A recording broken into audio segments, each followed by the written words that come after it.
Everyone, welcome back to के गुरु channel bye निर्मल गुप्ता। प्यारे बच्चों, आज हम क्लास 9th की हिंदी विषय की ग्रामर की वर्कशीट करेंगे 83 अर्थात कार्यपत्रक नंबर 83, जो कि 8 फरवरी 2021 के लिए है। तो स्टार्ट करते हैं बच्चों। बहुत ही इंटरेस्टिंग वर्कशीट है, आप बहुत ध्यान से समझेंगे।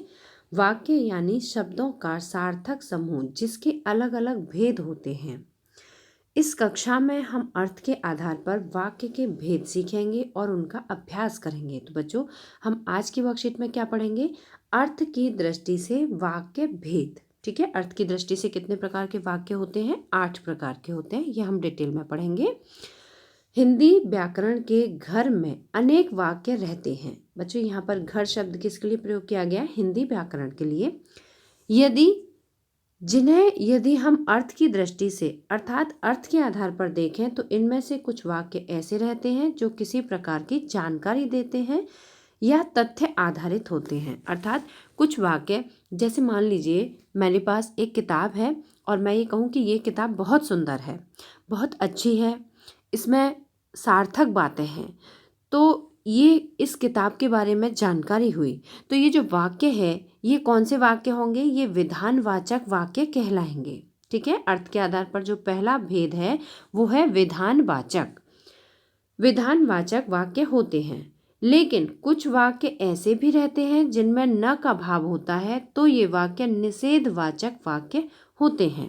जैसे ये कहा जाए कि मेरे पास कोई पुस्तक नहीं है, तो यहाँ पे मैंने नहीं का भाव आया, ठीक है, न का भाव आया, तो नहीं शब्द जिस वाक्य में आ जाता है वो निषेधवाचक वाक्य कहलाता है। ऐसे भी कुछ वाक्य रहते हैं जिसमें प्रश्न होते हैं। प्रश्न जैसे पूछा जाए कि क्या तुम्हारे पास कोई पुस्तक है, या तुम पुस्तक क्यों पढ़ रही हो, ठीक है, या क्यों पढ़ रहे हो। तो यहाँ पर क्या है? प्रश्न पूछा गया है, तो प्रश्न पूछा जाता है वहाँ पर, तो वो वाक्य कैसा कहलाता है? प्रश्नवाचक वाक्य कहलाता है। और जिनमें किसी प्रकार की आज्ञा दी जाती है या प्रार्थना की जाती है, जैसे ये कहा जाए कि मुझे एक गिलास पानी दो, तो इसमें क्या है? आज्ञा दी जा रही है, ठीक है, तो वो आज्ञावाचक वाक्य कहलाते हैं। पर जब किसी वाक्य में चौंकना, आश्चर्यचकित होना और शोक मनाना आदि जैसा भाव हो, तो वे वाक्य विस्मयादिबोधक वाक्य कहलाते हैं। जैसे वाह, ये कितना सुंदर फूल है ना, तो यहाँ हमें आश्चर्य हो रहा है, हम बहुत खुश हो रहे हैं और यहाँ हम आश्चर्यचकित हो रहे हैं कि ये कितना सुंदर फूल है। तो यहाँ पर जो कितना शब्द है वो विस्मयादिबोधक शब्द है, ठीक है, ना कि प्रश्नवाचक। जब हम विस्मयादिबोधक वाक्य लिखते हैं तो जैसे हमने लिखा आह, ठीक है, या हमने लिखा वाह, तो इसके बाद में हम ये विस्मयादिबोधक चिन्ह लगा देते हैं। ठीक है, अगर हमें कुछ चीज़ बहुत सुंदर लगे तो हम लिखेंगे वाह, और इस तरह से एक्सक्लेमेशन मार्क कहते हैं इसे इंग्लिश में, और हिंदी में विस्मयादिबोधक चिन्ह कहते हैं।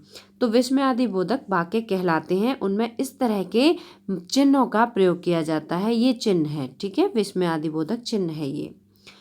जिन वाक्यों में कोई संकेत, अब देखिए विस्मयादिबोधक शब्द आपको अच्छी तरह समझ आ गया होगा। इस घर में रहने वाले कुछ वाक्य किसी प्रकार की इच्छा या आशीर्वाद भी प्रकट करते हैं। जैसे ये कहा जाए कि भगवान करे तुम दीर्घ आयु हो, है ना, तो यहाँ पर क्या है? आशीर्वाद दिया जा रहा है, इच्छा प्रकट की जा रही है। तो ये जो वाक्य कहलाते हैं, ऐसे वाक्यों को इच्छावाचक वाक्य कहते हैं।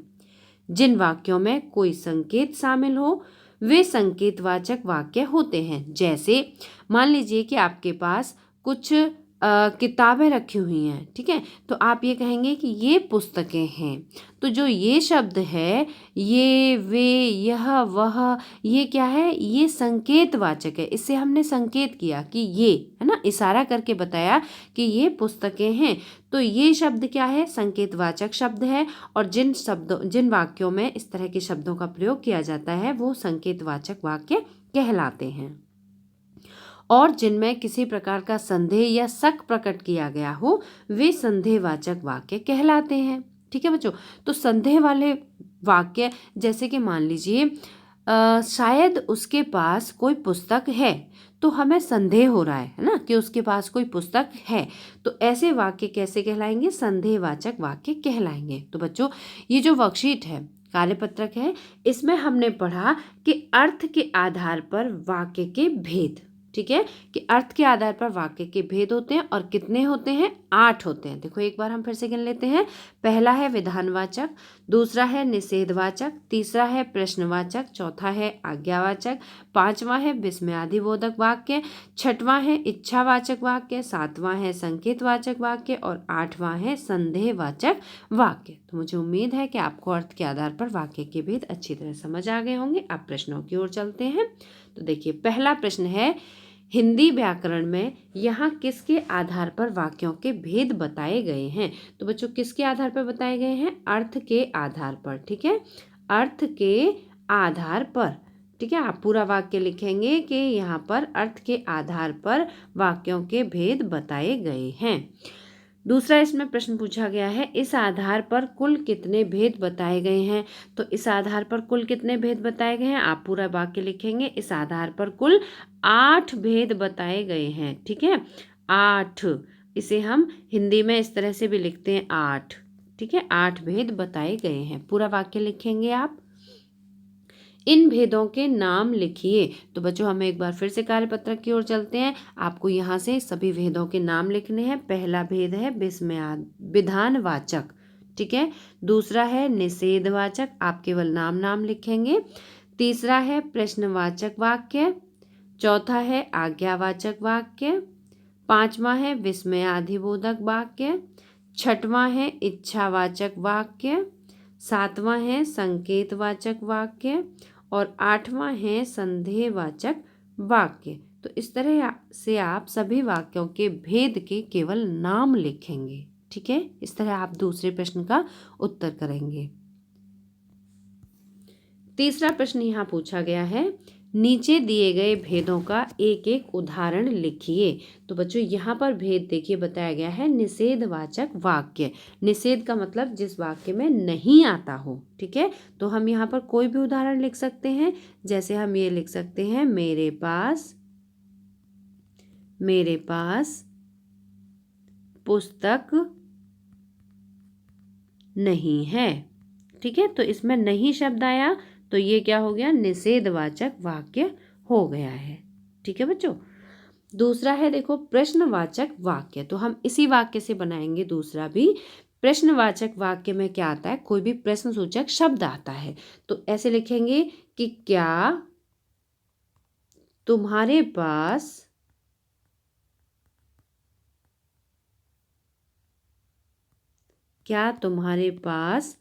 पुस्तक है, ठीक है। यहाँ पर एक प्रश्न पूछा जा रहा है कि क्या तुम्हारे पास पुस्तक है, और लास्ट में हम क्या करेंगे, प्रश्नसूचक चिन्ह भी लगाएंगे, ठीक है बच्चों। प्रश्नसूचक चिन्ह लगाना बहुत ज़रूरी होता है, ठीक है। इससे हमें पता चलता है कि ये प्रश्नवाचक वाक्य ही है। पहला तो इसमें प्रश्नवाचक शब्द का प्रयोग किया जाता है, जैसे यहाँ पर किया गया है क्या शब्द का। तो क्या शब्द से हमें पता चल रहा है कि ये प्रश्नवाचक वाक्य है, ठीक है। अब देखिए तीसरा है आज्ञावाचक वाक्य। तो आज्ञावाचक में हम आज्ञा देते हुए, ठीक है, तो मुझे